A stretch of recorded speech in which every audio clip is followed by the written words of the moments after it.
முதலமைச்சர் பதவி கொடுக்கப்படுமா? இது ஒரு பெரிய விவாதமா போயிட்டு இருக்கு. நம்ம விவாதம் பண்ணலங்க, எதிர்த்தரப்புல நிறைய விவாதம் நடக்குது. அப்போ இந்த அவர் பேர் என்ன, காரைக்குடியில இருந்து ஒருத்தர் ஸ்கவுட் தேர்தலில் கூட தோத்து போனாரு அவர் தானே, அவரு செய்தியாளர் சந்திப்புல பேசுறாரு. ஐயோ அவருக்கெல்லாம் துணை முதலமைச்சர் பதவி கொடுத்துடவே கூடாதுங்க, அவ்வளவுதான், சனாதன தர்மத்தையே ஒழிக்கணும்னு சொன்னாரு, இந்து தர்மமே அழிச்சிடும் அப்படின்றாரு. இப்ப நமக்கு என்ன தோணுதுன்னா, இங்கதான் ஐயா பெரியார் சொன்னது நமக்கு ஞாபகத்துக்கு வருது. பாப்பா என்ன சொல்றானோ அதுக்கு எதிர்மாறா நீ செய், அவன் வடக்க போகணும்னு சொன்னா நீ தெக்க போ, இதுதானே. இப்ப என்ன பண்ணியாச்சு, அவருக்கு கொடுக்கவே கூடாதுங்கன்னு சொல்லிட்டு ஒரு பாப்பா சொல்லியாச்சுன்னா என்ன அர்த்தம், அவ்வளவுதான். அப்போ இது எல்லாத்தையுமே தெளிவா நமக்கு சொல்லி வச்சுட்டு போயிருக்காங்க. அதுலயே தலைவர் கலைஞர் அவர்கள் நமக்கு கொடுத்து சென்றிருக்கின்ற பாடம் அப்படின்றது ரொம்ப அதிகம். ஒன்னே ஒண்ணு, குச்சிகளை குச்சிகளால் எதிர்கொள்ள வேண்டும், கூர்வாள்களை கூர்வாள்களால் எதிர்கொள்ள வேண்டும். தலைவர் கலைஞர் சொன்னதை நம்ம தோழர் லெனின் அவர்கள் இங்க சுட்டி காட்டினாங்க இல்லையா. ஆனா இப்பெல்லாம் நமக்கு முன்னாடி நிக்கிறதெல்லாம் குச்சி கூட இல்லைங்க, வெறும் சுள்ளி. சுள்ளினா தெரியும்ல, காட்டுல அப்படியே உடஞ்சு கிடக்கிற சின்ன சின்ன குச்சி, இதுதான். இதுங்களை தான் நம்ம இன்னைக்கு எதிர்கொள்ள வேண்டியிருக்கு, வேற வழி கிடையாது. ஏன்னா அவங்க தான் நிக்கிறாங்க, அவங்கள தான் நம்ம எதிர்கொள்ள வேண்டியது இருக்கு. ஏன்னா ஒரு பெருந்தன்மையான ஒரு அரசியலை இன்றைக்கு நம்முடைய திராவிட மாடல் முதலமைச்சர் அவர்களே மிக பெருந்தன்மையாக மிக மிக பெருந்தன்மையாக நடந்துக்கிறாரோ அப்படிலாம் கூட சில வருத்தங்கள் எல்லாம் உண்டு. யாரை எங்க வைக்கணுமோ அங்க வச்சு 4 தட்டு தட்டி இருக்கலாமோன்னு கூட எல்லாருக்குமே தோணும். ஆனாலும் கூட பெரியாரிடமிருந்து, அண்ணாவிடமிருந்து, கலைஞர் அவர்களிடமிருந்து கற்றுக்கொண்ட அரசியல் பாடம் அப்படிதான் செயல்பட வைக்கும். உதாரணத்துக்கு சொல்லணும்னா, பாட்டாளி மக்கள் கட்சியினுடைய நிறுவனர் மருத்துவர் ராமதாஸ் அவர்களுடைய பிறந்த நாள் அன்னைக்கு நம்முடைய தலைவர் முதலமைச்சர் அவர்கள் ஒரு ட்வீட் போடுறாரு. ஐயா மருத்துவர் ராமதாஸ் ஐயா அவர்கள் நல்ல நலமுடன் வாழ பிறந்த நாளில் வாழ்த்துகிறேன் ஒரு விஷயம் போடுறாரு. அதுல ஒன்னே சேர்த்திருக்கலாம், நல்ல மனநலனுடனும் வாழ அப்படின்றதையும் சேர்த்து விட்டுருக்கலாமோன்னு நமக்கு இப்ப தோணுது. ஏன்னா அதே நாள்ல தான் அந்த பெரிய மனிதர், அந்த பெரிய மனிதர்ன்றது வயதில் பெரியவர்னு நான் சொல்றேன், வயசாயிடுச்சுன்னா வேற வழியே கிடையாது, ஆட்டோமேட்டிக்கா அவர் பெரிய மனிதர் தானே இல்லையா. அவர் பேசுறாரு, தமிழ்நாட்டினுடைய முதலமைச்சரை ஒருமையில் விழித்து பேசுகிறார். உனக்கு என்ன உரிமை இருக்கு பேசுறதுக்கு? தமிழ்நாட்டு மக்கள் தேர்ந்தெடுத்து பெரும்பான்மையான மக்களினுடைய ஆதரவை பெற்று இதுவரை தான் தலைவராகி சந்தித்த எந்த தேர்தலிலும் தோல்வியே காணாத ஒருவரை நீ ஒருமையில பேசுறேன்னா, இத்தனை ஆண்டு காலம் நீ அரசியல்ல இருந்து என்னத்தை கத்துக்கிட்டேன்ற ஒரு கேள்வியை சாதாரண மக்கள் கூட இன்னைக்கு கேட்கிறாங்க.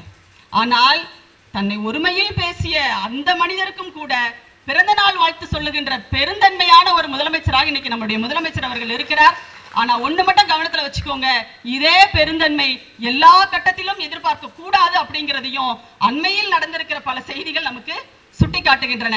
திராவிட மாடல் அரசினுடைய இந்த சாதனைகள் மட்டுமல்ல, எப்பொழுதுமே தமிழ்நாடு என்பது திராவிட இயக்கத்தினுடைய அந்த அரசியலைத்தான் விரும்பி இருக்கிறது, இப்பொழுதும் விரும்பி கொண்டிருக்கிறது என்பதுதான் உண்மை.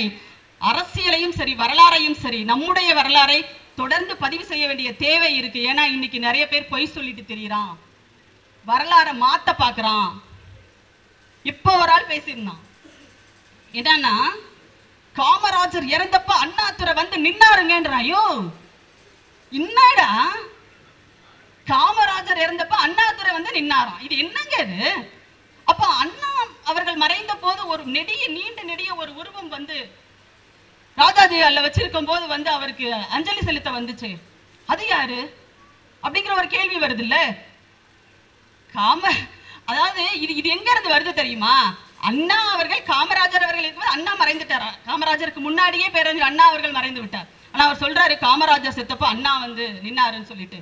இது எங்க இருந்து வருதுன்னா, அந்த கட்சியினுடைய தலைமையோ எதுவோ எப்படி இருக்கும் அப்படித்தான் இதுவும் இருக்கும். இது யார் சொன்னா அப்படின்னா, அந்த சாட்டை துரைமுருகன் ஒரு ஆளு பேசிட்டு அலையறான்ல, அடிக்கடி ஏதாவது பேசுவோம், அப்புறமா கால் விழுந்து மன்னிப்பு கேட்டுருவோம், அது வேற பக்கம். இன்னொரு பக்கம் பாத்தீங்கன்னா, அந்த கட்சியினுடைய தலைமை ஒருங்கிணைப்பாளர் அந்த ஒருத்தர் இருக்காருல்ல சீமான் அப்படின்னு ஒரு ஆளு, அவர் என்ன பேசினார் அப்படின்னா, கொஞ்ச நாளைக்கு முன்னாடி, அதாவது எம்ஜிஆர் அவர்கள் முதலமைச்சராக பொறுப்பேற்று அவர் நடத்திய ஒரு பொதுக்கூட்டத்துல தந்தை பெரியாரை சக்கர நாட்காலியில் வைத்து அந்த பொதுக்கூட்ட மேடைக்கு தள்ளிக்கிட்டு உட்கார வச்சாருன்னு சொல்லிட்டு ஒரு பொய்ய சொன்னார். எம்ஜிஆர் எப்ப ஆட்சிக்கு வந்தாரு? 1977. தந்தை பெரியார் அவர்கள் எப்ப இறந்தாரு? 1973. எப்படியாவது நடக்கும்? அப்போ இவங்க என்ன வேணா பேசலாம் அப்படின்ற ஒரு கூட்டம் இன்னைக்கு உருவாகி இருக்குது. அதுக்கு கை தட்டுவதற்காக நம்முடைய பிள்ளைகளையே மூளையை மழுங்கடித்து மூளைச்சலவை செய்து அவர்கள் பின்னால் வர வைத்திருக்கிற ஒரு மோசமான ஒரு அரசியல் இங்க நடந்துட்டு இருக்கு. கட்டை விரலோ தலையோ இந்நாளில் எவனும் கேட்டால் அவன் பட்டை உரியும், சுடுகாட்டில் அவன் கட்டை வேகும் அப்படின்னு தலைவர் கலைஞர் சொன்னதை எடுத்து காட்டினாங்க இல்லையா? இவங்களுடைய RSS பாஜகவினுடைய ஒட்டுமொத்தமான அரசியல் முகமாக இந்த ராமனை தான் முன்னிறுத்தினாங்க.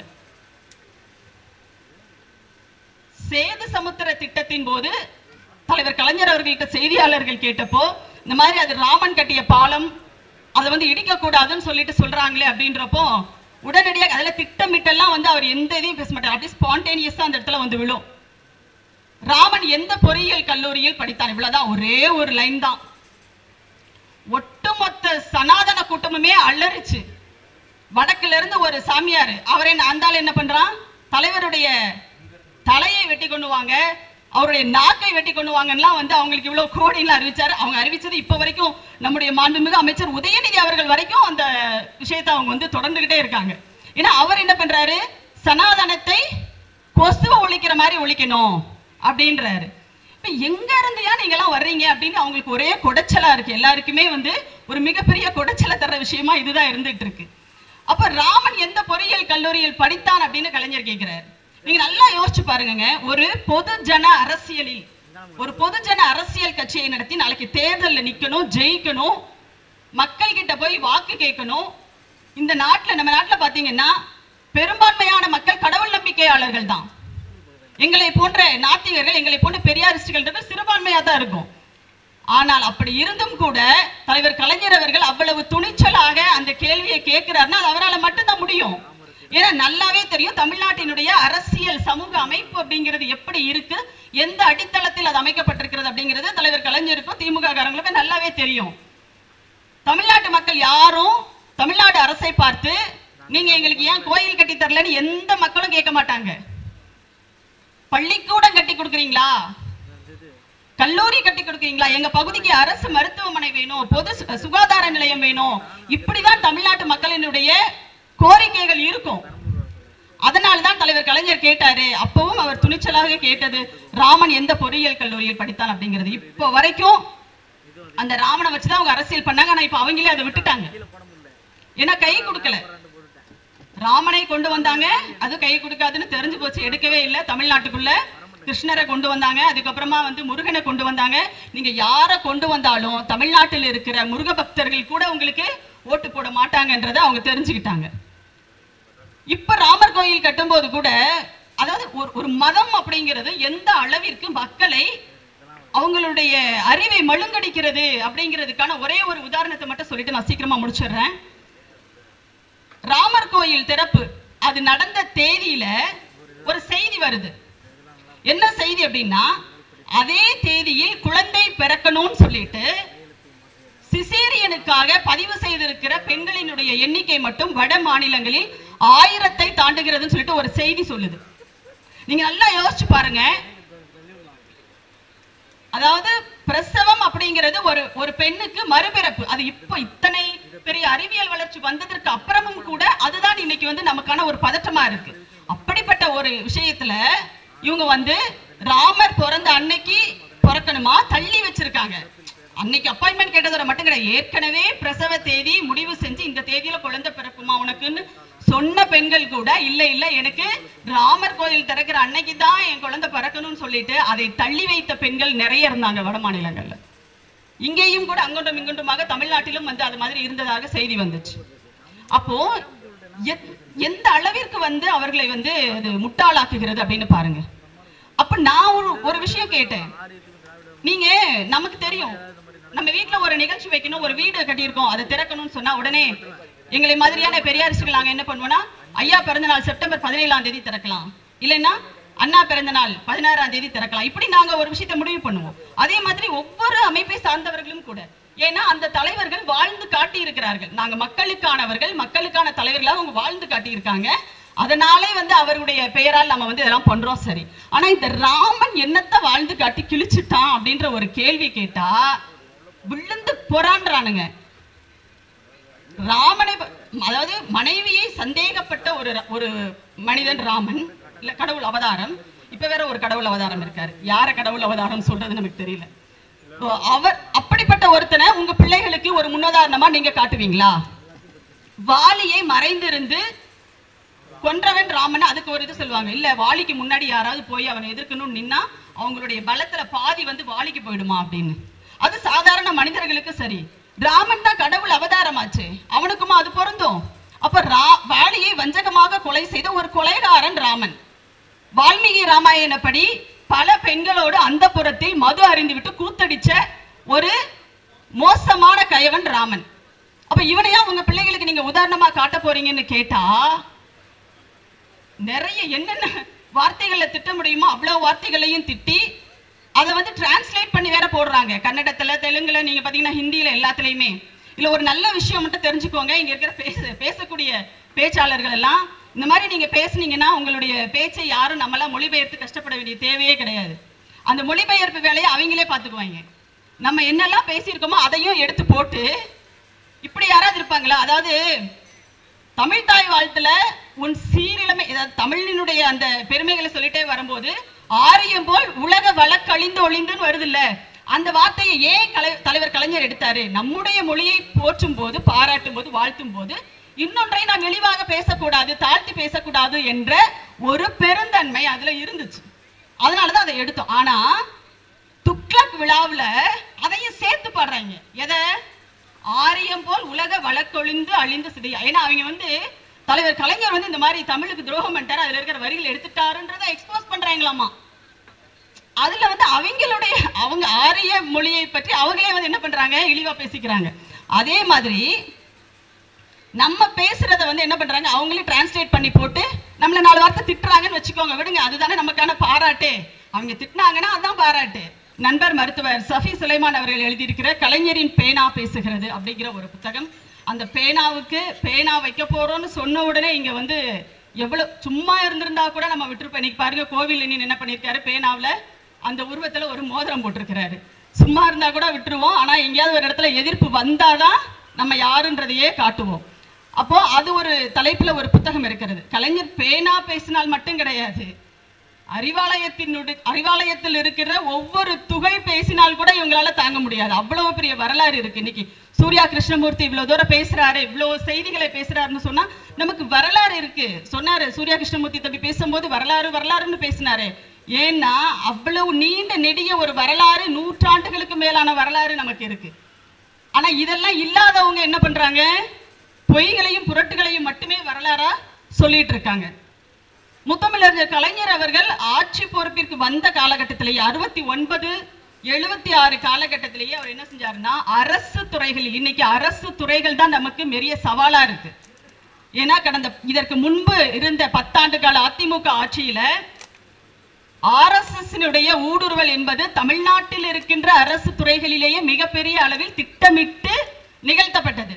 அதனுடைய விளைவு இன்னைக்கு நிறைய இடங்களில் நாம் வந்து அதை எதிர்கொண்டுட்டு இருக்கோம். அப்ப அரசு துறைகளில் அப்பெல்லாம் பாத்தீங்கன்னா அவள் மட்டும்தான் அரசு வேலைகள்ல இருப்பாங்க.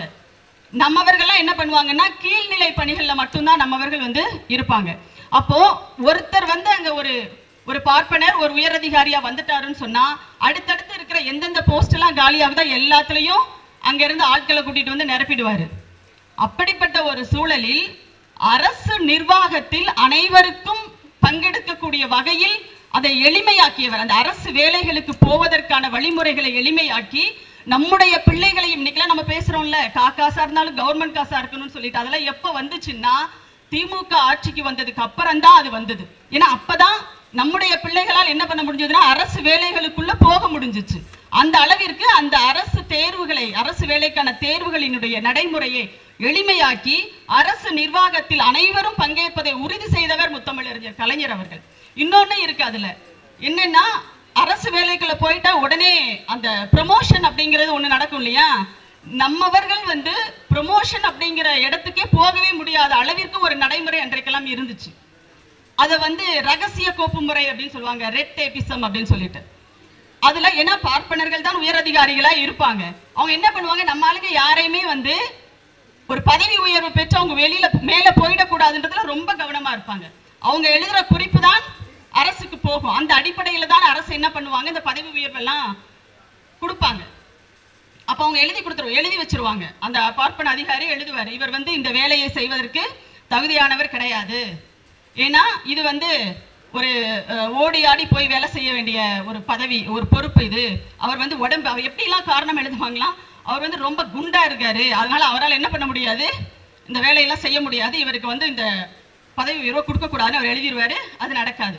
ஆனா அதே இடத்துல ஒரு பார்ப்பனருக்கு அந்த பதவி உயர்வு வரணும்னு சொன்னா அவர் எப்படி எழுதுவாராம், அவர் குண்டாதான் இருக்காரு, ஆனாலும் அவர் தினமும் சாயந்தரம் என்ன பண்றாரு, டென்னிஸ் விளையாடுறதுனால அவருக்கு உடம்பு குறைஞ்சிரும், அதனால அவர் வந்து இதுக்கு தகுதியானவர் தான், நீங்க உங்களுக்கு வந்து பதவி உயர்வு கொடுக்கலாம். இப்படியெல்லாம் இருந்த அந்த ரகசிய கோப்பு முறை, ரெட் டேபிசத்தையே அடியோடு ஒழித்து கட்டியவர் தலைவர் கலைஞர் அவர்கள். இதற்காக அரசு ஊழியர்கள் சார்பில் ஒரு பாராட்டு விழா எடுக்கப்படுகிறது. ராஜாஜி ஹால்ல ஒரு பாராட்டு விழா அரசு ஊழியர்கள் எடுக்கிறாங்க சங்கத்தின் சார்பாக. அப்ப தலைவர் கலைஞர் அவர்கள் அந்த அரங்கத்திற்குள் நுழையும் போது அங்கே எழுந்த முழக்கம் என்ன தெரியுமா, அடிமை விலங்கொடித்த ஆப்ரஹாம் லிங்கன் வாழ்க என்று தலைவர் கலைஞரை குறிப்பிட்டு அரசு ஊழியர்கள் முழக்கம் எழுப்பினார்கள். எல்லா இடத்திலையுமே தந்தை பெரியார் அவர்களை கலகக்காரர் பெரியார் அப்படின்னு சொல்லுவோம். ஐயா மு ராமசாமி அவர்கள் வந்து கலகக்காரர் பெரியார்னு சொல்லிட்டு ஒரு நாடகம் ஊரெல்லாம் வந்து ஊரா போய் நடத்தி காட்டினார் இல்லையா. பெரியார் மட்டும் கலகக்காரர் கிடையாது, அவருடைய மாணவர்களான பேரறிஞர் அண்ணா அவர்களும் முத்தமிழறிஞர் கலைஞர் அவர்களும் கூட கலகக்காரர்கள் தான். பெரியார் வழியில் வந்திருக்கிற ஒவ்வொருவருமே கலகக்காரர்கள் தான். எங்கெல்லாம் வாய்ப்பு கிடைக்கோ அங்கெல்லாம் போய் ஒரு கழகத்தை ஏற்படுத்தி, நாரதர் கழகம் நன்மையில முடியுவாங்க, ஆனா அது நாசமா தான் போகுன்றதை நம்ம நிறைய பார்த்திருக்கோம். ஆனா பெரியாரியலாளர்கள் எங்கேயாவது போய் ஒரு இடத்துல ஒரு கழகம் பண்றாங்கன்னா அது அந்த பகுதியில் இருக்கிற மக்கள் நலனுக்கானதாக இருக்கும், சமூக நலனுக்கானதாக இருக்கும். அப்படிதான் தலைவர் கலைஞர் அவர்களும், அவர் எல்லா துறைகளிலுமே கால் பதித்தவர். நமக்கு தெரியும், திரைப்படத்துறையில் கூட, திரைப்படத்துறையில பாத்தீங்கன்னா மூட நம்பிக்கைகளுக்கு அளவே இருக்காதுங்க. அங்க வந்து இந்த கிளாப் அடிக்கிறத நீங்க வந்து ரைட் சைட்ல இருந்து அடிக்கணும் என்னென்னவோ சொல்லுவாங்க. அவ்வளவு வந்து ஒரு மூட நம்பிக்கைகள் நிறைந்த ஒரு உலகம்னா அது திரைப்பட உலகத்தை நம்ம வந்து சொல்லலாம். இப்ப அதெல்லாம் கொஞ்சம் மாறிட்டு வருதுன்னு நினைக்கிறேன். அந்த காலத்துல 8 எழுத்து வர்ற மாதிரி படத்தோட பேரை வைக்க மாட்டாங்களாம். ஏன்னா 8 எழுத்து வர்ற மாதிரி படத்தோட பேர் வச்சா அந்த படம் ஓடாதுன்னு சொல்லிட்டு ஒரு பெரிய மூட நம்பிக்கை, ஒரு பெரிய நட்டமாயிடும்னு சொல்லிட்டு. ஆனா தலைவர் கலைஞர் அவர்கள் தன்னுடைய பெரும்பாலான படங்களினுடைய பெயர்கள் எல்லாமே 8 எழுத்து தான். புதுமை பித்தன்ல தொடங்கி அரசியலங்குமரியில இருந்து இப்போ, அதாவது அவருடைய வயதான அந்த முதுமை காலத்தில் எழுதிய பொன்னர் சங்கர் வரைக்கும் எல்லா படங்களுடைய பெயர்களும் 8 எழுத்துல தான் வரும். அப்ப எங்க போனாலும் கலைஞரினுடைய முத்திரை பதிக்கப்படாத துறைகளே இல்லை அப்படின்னு நம்ம சொல்லலாம். தலைவர் கலைஞர் அவர்களே தமிழின தலைவர், திராவிட இயக்க தலைவர் எல்லாம் சொல்லும் போது இன்னும் கூர்மைப்படுத்தி தமிழ் தேசிய தலைவர் அப்படின்ற ஒரு இடத்துல நம்ம நிறுத்தி அவரை பார்த்தோம்னா சொல்லுவாங்கல்ல, 10 பொருத்தமும் பக்காவா பொருந்ததுன்ற மாதிரி தமிழ் தேசியத்திற்கென்று இவங்க எதெல்லாம் ஒரு வரையறைகளாக இப்ப இருக்கிறவங்க எல்லாம் சொல்லிட்டு அலைகிறாங்களோ அது அத்தனையும் தலைவர் கலைஞர் அவர்களுக்கு பொருந்தும். தமிழ் தேசியம்னா என்னங்க, சிம்பிள் தானே. தமிழ்நாட்டை முன்னேற்ற வேண்டிய கடமை இருக்குது, தமிழ்நாட்டை முன்னேற்றணும், தமிழர்களுடைய வாழ்நிலையை முன்னேற்றணும், அவர்களுக்கான உரிமைகளை, தமிழ்நாட்டிற்கான இறையாண்மையை பாதுகாக்கணும், இவ்வளவுதான். நீங்க தலைவர் கலைஞர் அவர்களினுடைய அந்த வாழ்வியலை எடுத்து பாருங்க, அவர்களுடைய அந்த அரசியல் நடைமுறைகளை எடுத்து பாருங்க, எல்லாமே அவர் கொண்டு வந்த சட்டங்கள் தான். இன்னைக்கு பேசுறாங்கல்ல தமிழறிஞர்கள், அதாவது என்னன்னா தமிழுக்கு திமுக என்ன செய்தது, இது எப்படி உங்களால கேட்க முடியுதுன்னு தெரியல. 2005 வரைக்கும் குடியரசுத் தலைவர் மாளிகையில தமிழுக்கு என்று எந்த அங்கீகாரமும் கிடையாது. தமிழறிஞர்களுக்கு விருது கொடுக்கிறது அப்படிங்கிறது அங்க கிடையாது. பாலி மொழிக்கு கூட தமிழறிஞர்கள், அந்த பாலி மொழி அறிஞர்களுக்கான விருது வழங்குற நடைமுறை கூட இன்னைக்கு குடியரசுத் தலைவர் மாளிகையில கொடுத்தாங்க. சமஸ்கிருதத்திற்கென்று விருது வழங்கப்பட்டது, சமஸ்கிருத அறிஞர்களுக்கு விருது வழங்கப்பட்டது. ஆனால் தமிழுக்கென்று எந்த அங்கீகாரமும் அங்கே இல்லையே அப்படிங்கிறதை உணர்ந்து தலைவர் கலைஞர் அவர்கள் தான் அன்றைக்கு திரு மன்மோகன் சிங் அவர்கள் தலைமையிலான காங்கிரஸ் அரசு வலியுறுத்தி இன்னைக்கு தொல்காப்பியர் விருது 5 லட்சம் ரூபாய் பொற்கிளியோடு தொல்காப்பியர் விருது வழங்கப்படுகிறது குடியரசுத் தலைவர் மாளிகையில் தமிழுக்கு. அதே மாதிரி குறள்பீட விருது வழங்கப்படுகிறது. இளம் தமிழறிஞர் ஒருவருக்கு 1 லட்சம் ரூபாய் பொற்கிளியோடு விருது வழங்கப்படுகிறது குடியரசுத் தலைவர் மாளிகைன்னு சொன்னா, தமிழை கொண்டு போய் குடியரசுத் தலைவர் மாளிகையில் குடியேற்றியவர் தலைவர் கலைஞர் அவர்கள்.